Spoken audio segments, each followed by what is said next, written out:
89 qui avait consacré le pluralisme, pas politique, mais c'était, à l'époque, on parlait d'associations à caractère politique.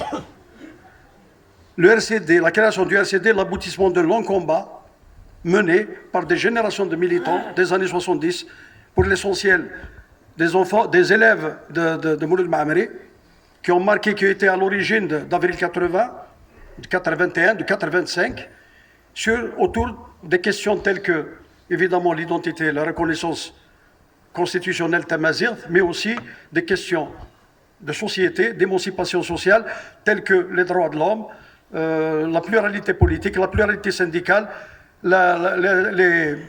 l'émancipation de la femme, etc. Je voudrais quand même faire une petite lecture pour ne pas omettre certains détails. L'âge a pris sur nous, évidemment, donc on risque d'oublier un petit peu. Je vais vous faire quand même un petit laïus là-dessus. Alors, à l'appel de 4 anciens militants de la cause identitaire amazigh, qui sont Saïd Saadi, Farhat Mahanni, Mqarnit Al-Arbi, Mustafa Bacha, se sont tenus à Tizi Ouzou, les assises du mouvement culturel berbère, qui ont donné naissance à la première formation politique post-parti unique. C'est à 22h à la Maison de la Culture Mouloud Maamri que Mustafa Bacha, un cadre syndical de l'ENIM, proclame devant près de 500 congressistes et d'un parterre de journalistes la création du Rassemblement pour la culture et la démocratie.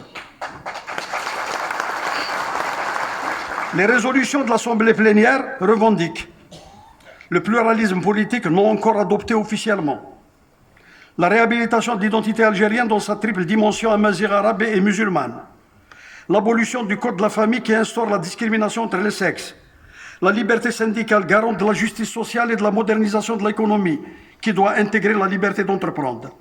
Enfin, pour la première fois en Algérie, un parti politique fait de la séparation des champs politiques et religieux un des fondements de la démocratie. Rapidement, ces revendications finiront par constituer le cœur des programmes du courant démocratique. Dès le départ, le RCD se présentait déjà comme un parti atypique du paysage politique national. Faut-il rappeler que celui-ci a été fondé par des militants qui furent parmi les animateurs principaux du printemps berbère de 1980. Ceux-là même qui posèrent publiquement la problématique identitaire et ses corollaires, les questions démocratiques et des droits de l'homme. Le RCD n'a pas attendu l'opportunité de la Constitution du 23 février 1989 pour voir le jour. Ces assises constitutives se sont tenues bien avant l'ouverture officielle au pluralisme politique. Il faut souligner...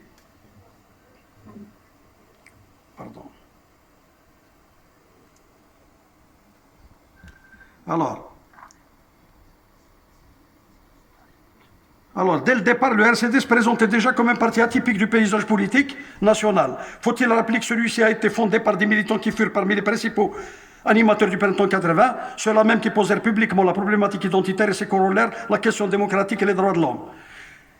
Ces assises constitutives se sont tenues bien avant l'ouverture officielle du pluralisme politique.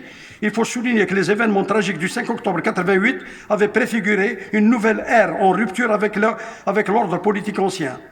Dans cette anticipation des dispositions constitutionnelles du 23 février 1989, qui autorisaient pour la première fois la création d'associations à caractère politique, les plus avérées, les plus avisés, et ceux au fait du parcours des fondateurs du RCD, trouvèrent dans l'avènement de cette formation l'expression d'une perspicacité et d'une vision politique indéniable.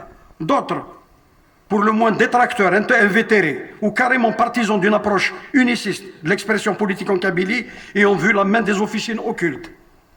À ce jour, le RCD traîne quelquefois cette réputation erronée auprès de certains cercles kabyles. Il faut être animé d'une cécité sans pareille et d'une mauvaise foi pour accuser des militants à peine sortis de la clandestinité d'accointances douteuses avec un pouvoir qu'ils n'ont eu de cesse de combattre, souvent au prix de leur liberté. Malgré le caractère très avancé de sa doctrine, cette jeune formation amorcera très rapidement son ancrage dans la société avant de s'affirmer comme fer de lance pour l'aboutissement du projet démocratique. L'éruption de l'obscurantisme, l'islamisme politique en Algérie opposera naturellement le RCD aussi bien au pouvoir qu'à ce courant idéologique négateur des valeurs de liberté et de modernité. À travers cette dualité, ces deux projets de société antagonistes et exclusifs l'un de l'autre qui s'affronteront.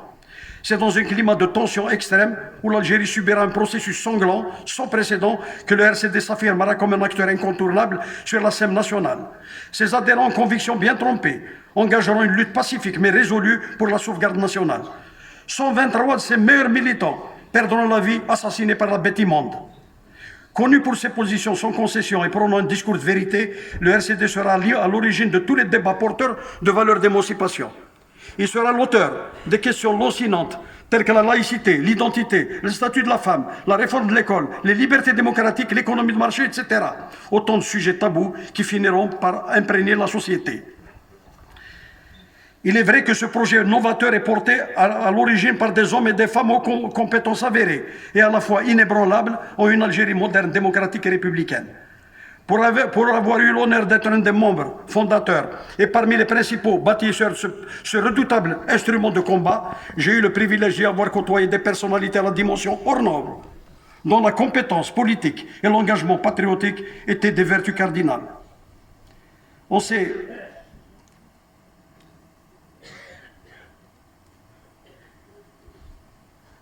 Alors, en ce 37e anniversaire de la naissance du RCD, mes pensées vont évidemment à tous les martyrs, notamment nos 123 militants et tous ceux qui sont tombés des mains de la bête immonde. Je tiens à rendre un immense hommage et je remercie le RCD pour cette invitation. Vive le RCD, vive l'Algérie libre et démocratique.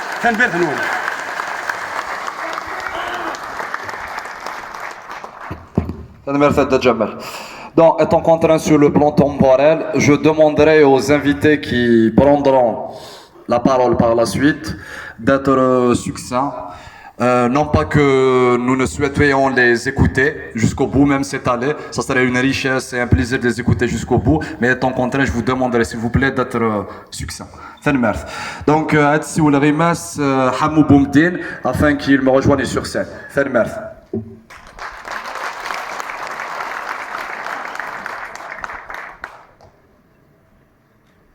Martyrs de la lutte identitaire, les militants du RCD assassinés durant les années 90 par l'islamisme armé, ainsi que les martyrs du Printemps noir.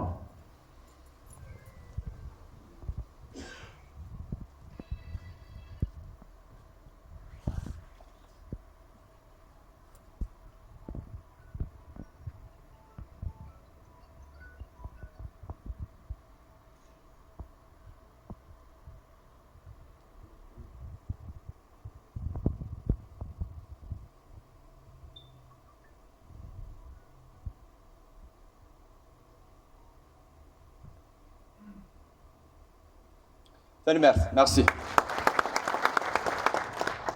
Donc, sans trop tarder, Adsi Ould Rimas Hamid Bouzgan, président du bureau régional de Tizi Ouzou, afin qu'il prenne la parole ici devant vous. Merci.